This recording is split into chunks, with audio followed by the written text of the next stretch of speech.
asalaamaaleykum man la Ousmane Ba Goto ma dellusiwaat pour ñu yeggale waxtaan bi maa ngi jégalu nag parce que dama leen joxoon rendez-vous 6 heures du matin mais xam nga rek ak ci ay bagage yow julli naafila wër xam nga ak yooyu ak aussi benn job moo doon terminé quoi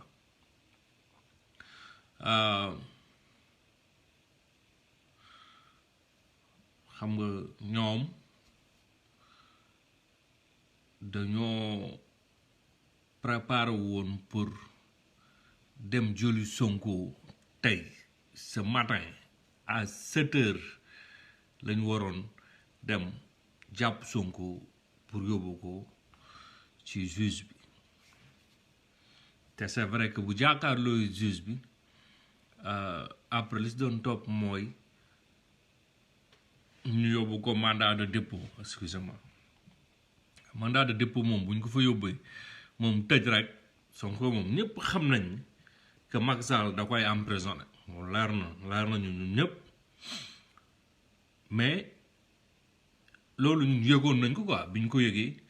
on a averti Sonko ak tout le monde ok aussi tëral suñuy plan tamit quoi mais ñoom quand ils ont su que ñun aussi tëral nañ suñuy plan pour riposter ñu annuler arrestation bi que annuler complètement bu ngeen boo taxoon moo leen 6 heures du matin laay live tey du woon hasard parce que nous aussi on était prêts pour jàkkaarloo ak ñoom donc ils ont reculé quoi mais reculé wuñ pour daw ils ont reculé pour mieux sauter ok donc nous aussi nañ continuer mobiliser wu rek toog xaar parce que laal Sonko rek mooy Sénégal tàkk na ko c'est sûr et certain loolu moom leer na nañ comme midi ñëpp xam nañ ko léegi nag fii la kilifa yi war a jógee doxu tànku defar ba mu baax c'est-à-dire defar ba mu nice quoi kilifa yi quand je dis les kilifa c'est les xalif généraux tarixa yëpp ak kër famille religieuse yëpp fii nag lañ war a jóg wax ak Macky quoi na ko enough is enough man tu comprends xoolal même le frère le beau-frère de Macky Sall c'est-à-dire le frère de Marème Faye Sall Adama Faye moom ci boobu def na benn déclaration tey ne ni ñu songoo Ousmane Sonko dafa ñaaw quoi li nekk di ko accuse li nekk di ko def dafa ñaaw c'est trop vilain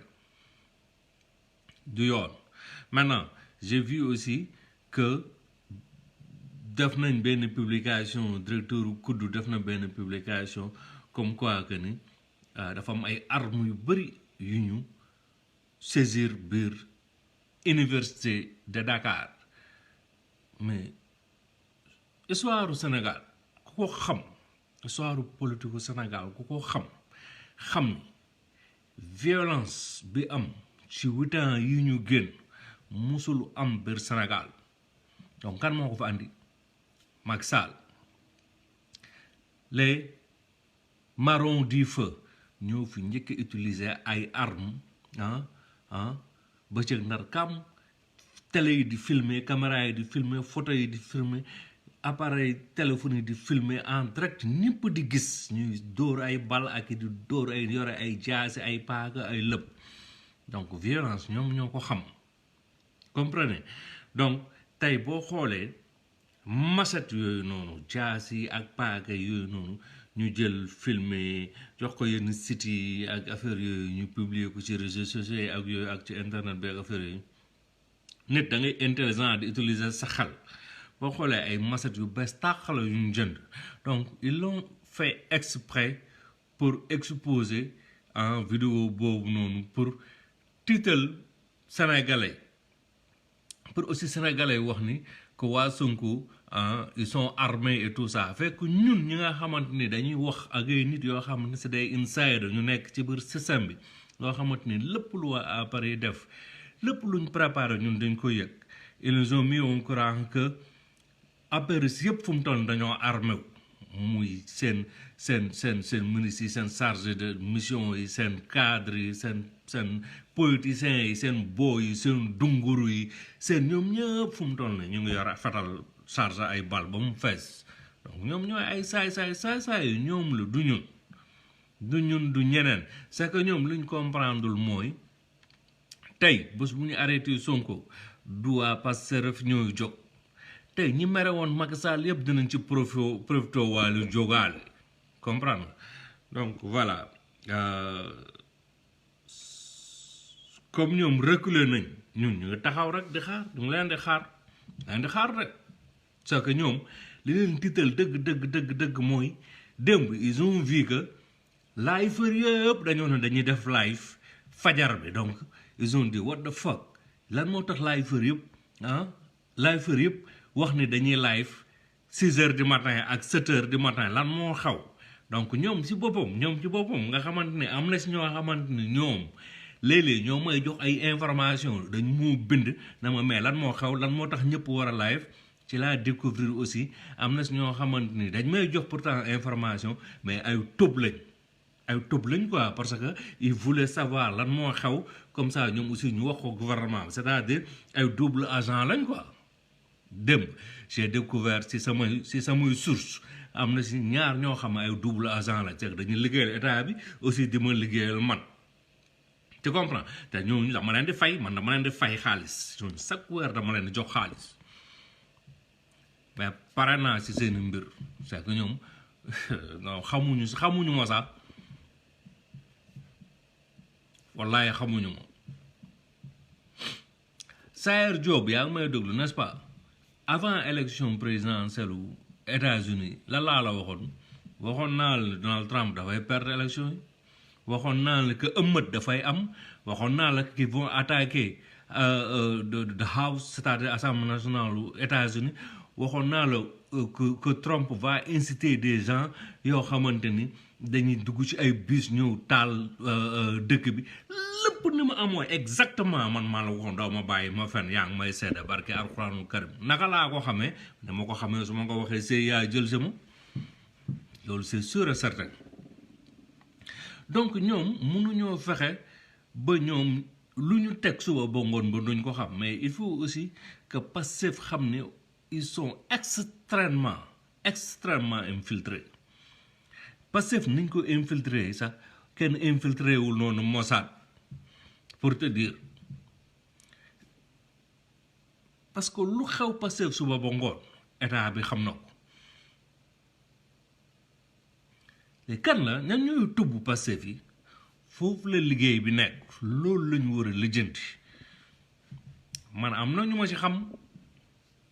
mais ñooñu tey boo nee ñoom ñooy tëbb Pastef coow na kur biir Pastef ñëpp dinañ wax ne damay jéem a tas Pastef wala damay andil problème Pastef wala peut-être kii mënul c'est comme bi ma fi waxee barki démb que président Cissé mooy tëbb gouvernement bi ñu bëri gëmuñu ma mais effectivement mooy tëbb gouvernement loolu kenn mënu koo dindi waxuma ko pour salir ko quoi dama ko wax parce que dafa am dëgg la fan yi ñu passé kan moo ko may benn Ford Focus du leen ko wax fan yi ñu passé lu muy def Dubaï moom ak ba ci Drizzy xaw ma nan Drizzy Drizzy xaw ma nan qu'est-ce qu'ils font là-bas avec Marcel Diagne na leen wax lan lañ doon def foofu na leen wax ñaata lañ koy jox chaque mois ñaata la ko yaa xam mbay di jox chaque weer moom président Cissé Marcel Diagne nga xam moom Semal Holding ok moom aussi day fay président Cissé chaque weer ak boo yooyu noonu tu comprends Marcel Diagne Dubaï la nekkoon xamante fa ak ay naar teg leen deal créer benn entreprise promettre naar yi ni daf leen da jox terre boo xam dañ fay mën a cultiver ok dañ fay mën a bay quoi lu ñu bay ñu jël ko dugal ko ci ay conteneur yóbbu ko jaay ko ci dëkku naar yi financé ko xaalis bu bëri mu dem Sénégal bi mu demee Sénégal il a côtoyé Serigne Mboup mais Serigne Mboup bu SAR Société africaine de raffinage ancien directeur général bu SAR ok xaw ma ndax mooy directeur général SAR bu léegi mais dinaa ko xool quoi mais je sais que foofu la nekkoon kooku moo ko introduire ci Macky Sall mais comme Marcel Boy la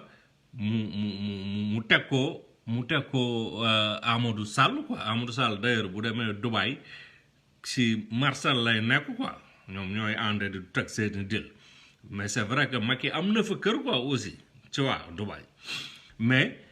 Marcel boobu badde la dóorkat la trian la mooy dóorkatu marto yooyu ngeen di dégg ci dëkku tubaab bi léegi bi ko sëriñ bu SAR bu société africaine de référence introduit ak Macky Sall ñu nekk di job Macky Sall jox ko ay terre quoi après aussi mu ñëw présenter benn projet wu Smart City ñu jox ko ay terre jam ñaajo xam nga booy bu loué benn suite Radisson di fa yóbbu caga yi di leen laal caga yi su bëri yu mu fa yóbbu président moo koy démarché di ko yóbbul caga yi foofu xam naa ci ay fii yu mu teg dil yu mu promettre lu ne fii yooyu ci boobu ñëw ci man sa dénoncé ko tu comprends voilà donc booy bi naari demee ba xam ni booy bi daf leen a rouler dans la farine c'est-à-dire daf leen a nax da leen teg dil naari coupé pont yi quoi naari sax instant bi ñu ngi koy wër quoi dañ ko bëgg a andil ay problème comprendre ñu ngi koy yoot quoi pour dugal ko ci situation quoi léegi quand Macky Sall a su que booy bi dafa teg dil dafa lekk xaalis dafa lii Macky téye ko fii booy bi xam nga arrêté woon xam nga Marcel Diagne arrêté woon nañ ko fi Macky Sall ba ñu emprisonné ko fi Macky Sall moo ko génnee léegi Macky Sall bu la génnee Macky Sall bu la téye ci benn dël dafa comme ni mu def idi rek bu la téyee fenn après da lay chantage quoi na la liggéeyal moo tax Marcel Diagne li ko desee ci xaalis loolu lay jël di financer ay influenceurs affaires yooyu pour ñu occuper réseaux sociaux yi parce que Macky réseaux sociaux yi ñoo ko taree nal loolu moo tax ils m'ont proposé de l'argent pour ma ñëw si seen côté nee nañ même su ma ñëwul si seen côté que naa nekk topp biir Pastef quoi que naa dugg biir Pastef pour nekk topp gouvernement bi dama jox lu mu bëgg bokkuma parce que man amuma sa carte de membre parce que man loolu du ma ko def allez vous faire foutre laa leen wax am na loo xamante man sawaay àdduna jaralu ma ko loolu da ngay dem nga wax ko ay bàcc drise boobu nga xamante ni ci pauvreté bu bon boobu lañ juddee amuñu luñ lekk non man juddoowuma ci pauvreté est-ce que comprendre nga voilà man ak moom bokkuñ si ñoo xam dañu tiit non man tiituma quoi awma dara mais tiituma léegi bi Macky Sall xamee loolu moo tax Macky téye ko fii quoi waa ji amatul dërëm mu ngi dem di lijjanti am na tuuti mais ba amatul lu mu amoon quoi comprendre aussi Macky Sall da ko joxoon licence fer xam nga fer ci njëkk am licence fer Dame Diop la Dame Diop ndeysaan man ak moom ñoo àndoon aji Makka sama première aj 2010 mu bëgg ma may doomam bu jigéen Dame Diop yëmbal la dëkk je pense moom ism boobu di defar fer yi di jaay fer naka la tudda di sax te mu nekk ci route de Rufisque bi quoi boo passé avant bu booru Seras quoi booru Sotiba noonu quoi xaw ma pro xaw ma nan je me rappelle plus si tur bi quoi léegi ñu jox booy bi Marcel Diagne licence fer quoi pour muy jaay fer quoi di exporter fer bi xam nga di ko jaay quoi di importer fer bi di moins di ko jaay quoi mais tamit licence boobu tamit nangu nañ ko parce que dafa jël licence bi am ku mu ko jaay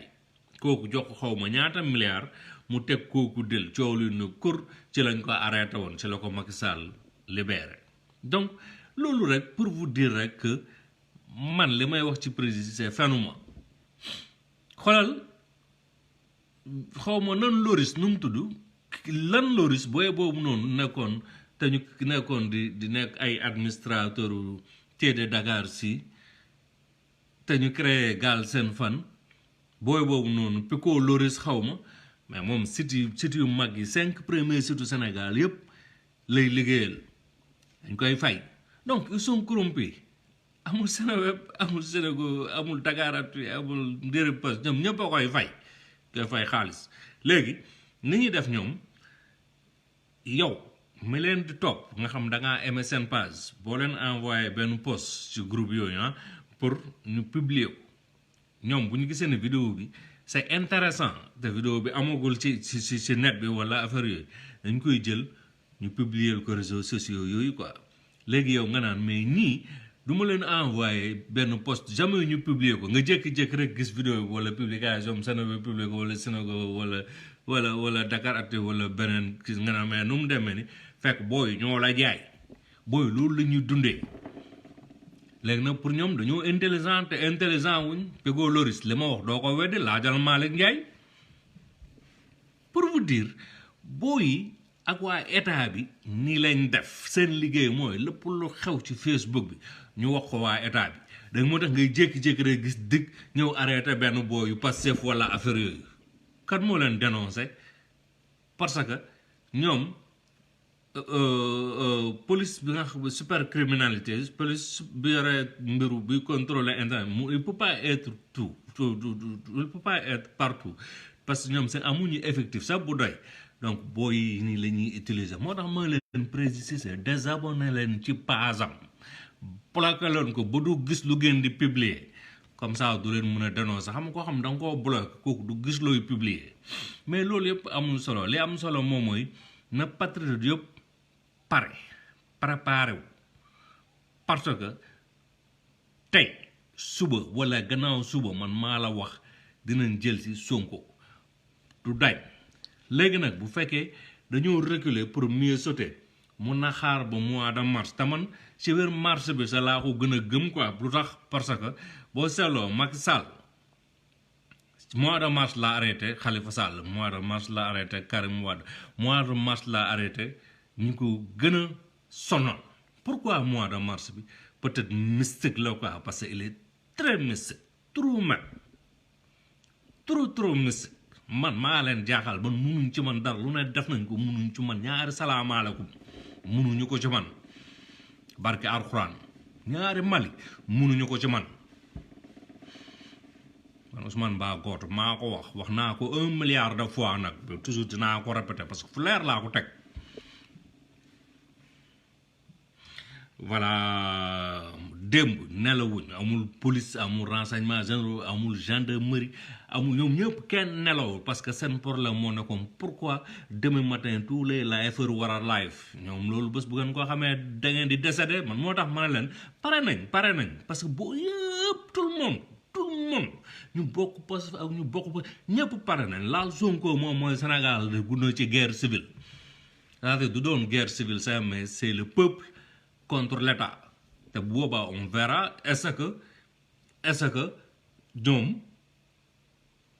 armée bi peuple bi la ñuy àndal wala état bi la ñuy àndal ok xaaral ma jox leen ay quelques informations may leen ma une minute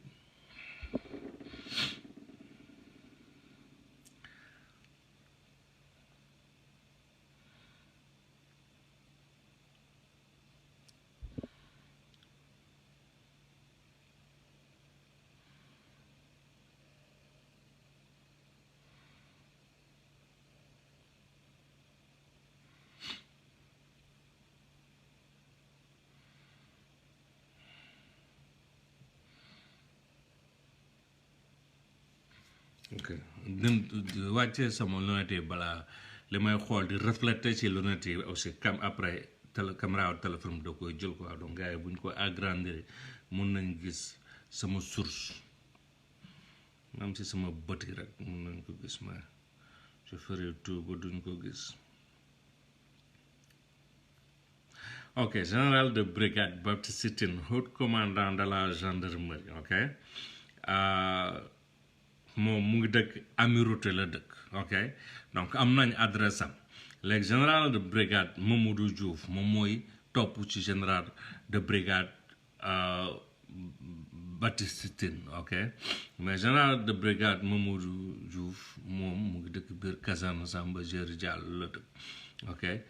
après nga am général de brigade Moussa Fall kooku mooy dawam rambe nag imbécile bi mooy Moussa Fall parce que moom ak Macky Sall ni leen def moom ak Marème Faye Sall ni leen def moom mooy élément wu Macky Sall biir gendarmerie lu ko neex lay def biir gendarmerie lu ko neex tooxi doon yi am biir gendarmerie yëpp moom la man rek la bañ nag mais mënul ci man ñaari Mali mënu ko ci man ok moom général de division la quoi moom tam mu ngi dëkk biir Samba Diéry Diallo après nga am général Chaka Thiaw général Chaka Thiaw moom tam mu ngi dëkk biir man su ma waxee rek musa ba am xoolal moo tax ma ne la ñoom seen objectif bi gën a rëy mooy teg ma loxo quoi parce que kan moo may wax c'est ça le problème kan moo may wax quoi fa laa jëlee li ma xam te ma nekk à plus de 7000 kilomètres de Sénégal ba pare may xam lu xew Sénégal chaque jour ñuy dem ba journaux yi ak sites yi di jëlee ay information ci man pour mun a bind wala pour mun a wax c'est ça leur problème mais ba àdduna du tukki duñ ko xam ba àdduna du tukki duñ ma tax loxo te combat bi day continuer te force on va les vaincre la victoire est très proche yàggatul parce que ñoom bi ñu juddoo ba léegi Sénégal bi mu nekkee Sénégal ba léegi ña fa nekk di fontoo sénégalais ak di def lu leen neex c'est la première fois dans l'histoire du Sénégal politicien am ku jàkkaarloog ñoom pare pour dee musul am ci histoire du Sénégal parce que lépp luñ mës a def ñoom def nañ ko sans souci parce que après nit ñi dañuy génn def marche 2 jours 3 jours bien dëkk bi nii grève après ku nekkaat ci li nga nekk dugaat sa biir toog fekk nag cette fois-ci c'est la première fois ñu gis ni am na peuple bu nombre bu takku ay jeunes yoo xam pare nañ pour deetu du ñu reculer amul ay génn ci mbedd mi pour benn fan ñaari fan de génn ci mbedd mi ba makkee abal ñu lay doon xaw ma ndax génn dinaa am wala du am de mais loolu yëpp mu ngi dépendre su ñoom parce que mu ngi dépendre ci bu ñu arrêté Sonko génn dina am te génn continuer lay doon génn boo xamante ne chaque jour xeex la xoolal tey boo xoolee tey ils sont partout tey boo xoolee dem leen ngeen xool buntu station Total yëpp gaara nañ fa kër personnalité yëpp gaara nañ fa tey ce matin bisu police bu fees dal ak ay policiers armé wu ci kaw ba si suuf lañ monté ci siège parti AFP lan moo tax ils ont fait ça réewu leen sax billaay réewu leen gouvernement Sénégal Macky Sall réewul billaahi réewul donc wax lan ko réewul il faut mu xam ne réewul quoi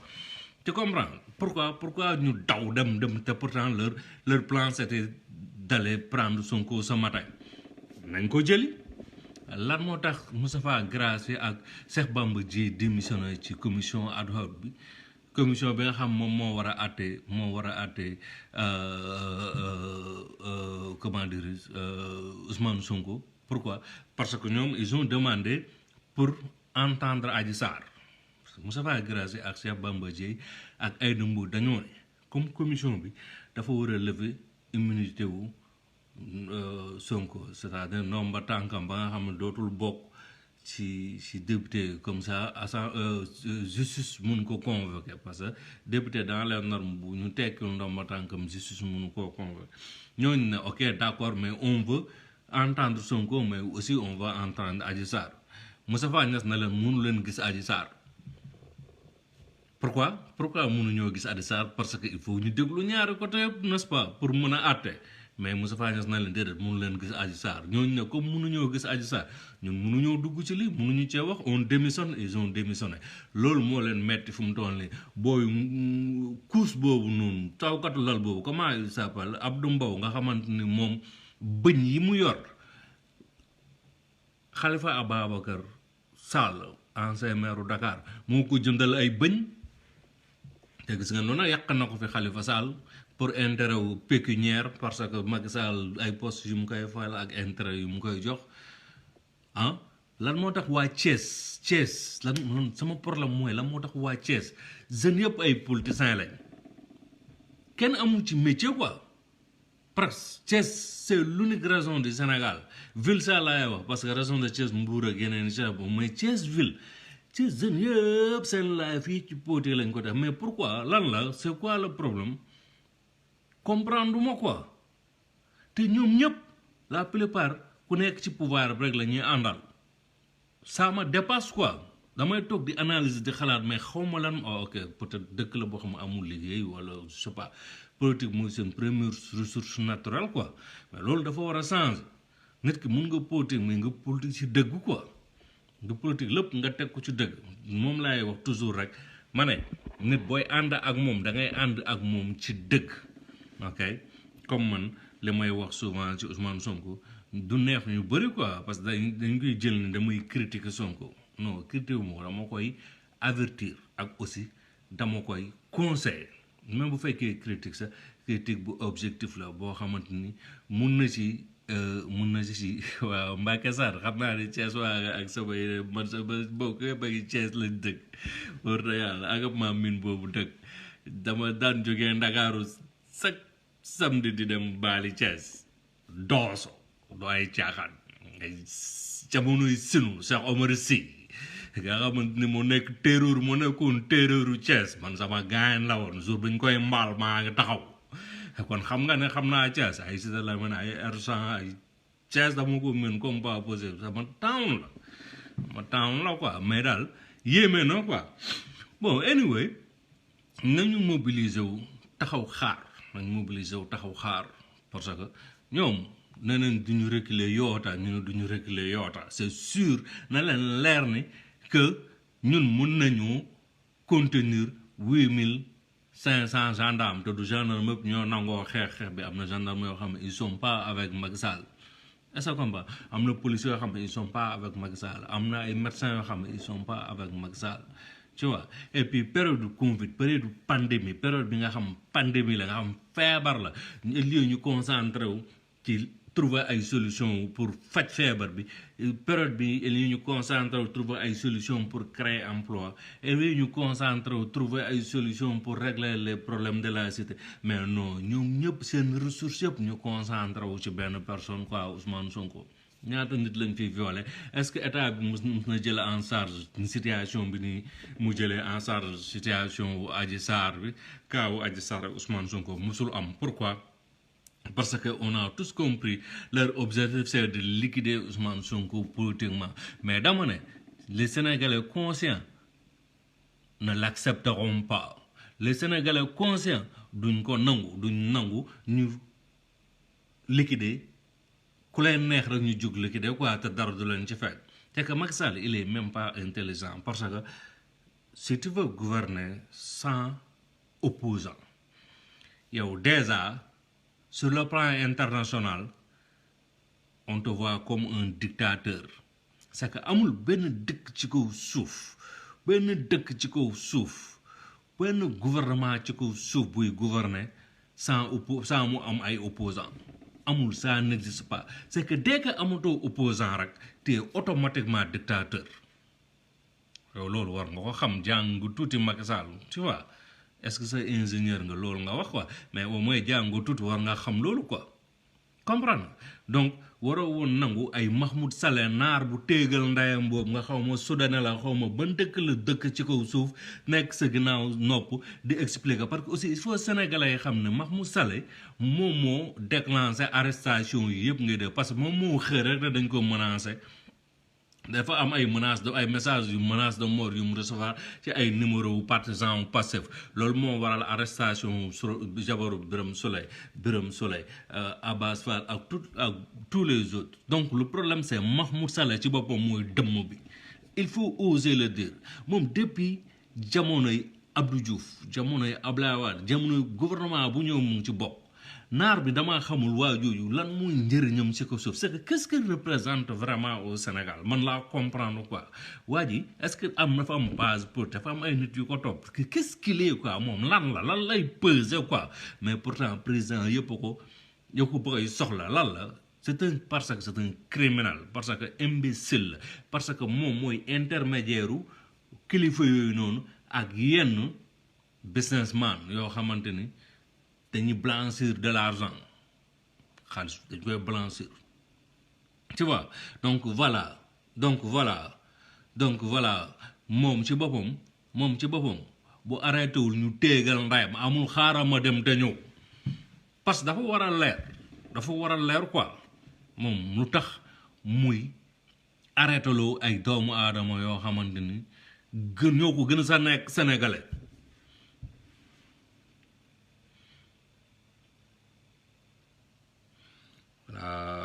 donc tey live bi dafa xaw a yàqu tuuti sax parce que ñu maa ngi doon xaar ñu laal Sonko rek ñu toj nday Sénégal benn yoon mu jeex wóor na alxuraanul karim du ay caaxaan ñoom nañ dem jëli Sonko nañ ko dem jëli bu fekkee ñoom li ñuy wax dëgg la ñoom bu fekkee ñame nañ dëgg nañ dem jëli Sonko allez le prendre allez le cueillir allez le prendre allez l'arrêter allez le cueillir dem leen ngeen arrêté ko dem leen il faut y aller yéen ak may seetaan ngeen a ngi nii may saan maa ngi leen di gis xàmmee naa leen yéen ñëpp xàmmee naa leen ñëpp ñoo xamante ni ils sont là di liggéey dëkk di liggéey police super criminalité di liggéey gendarmerie di liggéey ci état bi waa APR yi nekk si sama live yëpp ma xam naa leen benn par benn ma ne bu yéen laay saaga seen ndey dem leen jëli Sonko ngeen xool ce qui va se passer allez-y bu leen ragal dem leen ngeen jëli ko c'est ça donc Adji Sarr xale bu ndaw boo xam ne juddoo nga bëgg a andi guerre civile Sénégal yow jur la yaa ko ndox la Adji Sarr bilaahi man su ma nekkoon sa mbokk waaw yow def naa ci yow bu yàgg parce que lii ni dara jaru ko ci kaw suuf dara jaru ko et puis Maodo Malick Mbaye di fen naan xamul Adji Sarr te nga woo Adji Sarr te yow Adji Sarr fi muy fréquenté ak sa kër ñetti kër a ko dox yow nga ne xamoo Adji Sarr nañ ko convoqué interroger ko moo tax man la juge bi bu fekkee il est sérieux mu continuer enquête am mais du ñuy arrêté dina bari kon nañu préparer rek ñu xaar amul c'est-à-dire amul xaaral mu ñëw amul sa nit di leen di wax génn leen c'est-à-dire bu ngeen dégg ni Sonko arrêté nañ ko rek ku si nekk na nga génn quoi na patrouille yëpp génn yéen a xam fu ngeen nekk ci Sénégal na ngeen génn def li ngeen war a def seen liggéey parce que loolu ba pare chaque jour dañuy génn chaque jour dañuy génn chaque jour ci kaw tali bi dañuy génn dañuy xeex ak policiers yi dañuy xeex ak gendarme yi amul reculer nit benn yoon ngay décédé benn yoon ngay dee amul reculer amul daw ñëpp génn ñu xeex bi mu jeex voilà kon maa ngi dem liggéey ci kanam bu ma amee lu bees rek dinaa ñëwaat ñu continuer waxtaan merci jaa ngeen jëf jégalu ci saaga sama xol moo jeex rek